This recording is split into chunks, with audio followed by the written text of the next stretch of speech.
बातमी संजय शिरसाट यांच्या वक्तव्याची. प्रत्येक पक्ष स्वतःच्या मंत्र्यांबाबतचा निर्णय घेईल असं संजय शिरसाट यांनी म्हटलंय. 11 किंवा 12 तारखेला मंत्रिमंडळ विस्तार होईल. अनेक जण मंत्रिपदाच्या शर्यतीमध्ये आहेत, त्यामुळे ताळमेळ बसवावा लागेल असं सुद्धा संजय शिरसाट यांनी वक्तव्य केलंय.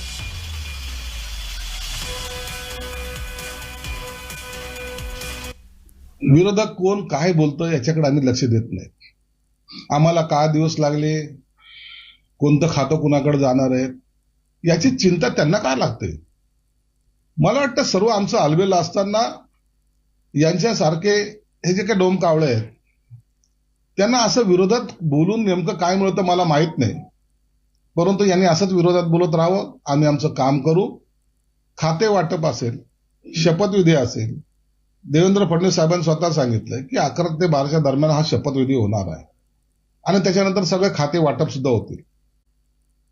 कालच शपथ झाल्याबरोबर देवेंद्र फडणवीस साहेबांनी ज्या शिंदे साहेबांनी घोषणा केल्या होत्या किंवा ज्या योजना आणल्यात त्याची अंमलबजावणी चालू राहील असं स्पष्टपणे सांगितलंय. म्हणून मुख्यमंत्री लाडक्या बहीण योजनेतून अंतर्गत जे काही 1500 रुपये दिले जायचे आता ते 2100 रुपये होणार आहेत. ही सर्वात आनंदाची बातमी कालच्या झालेल्या त्यांच्या प्रेसमध्ये त्यांनी सांगितली आहे.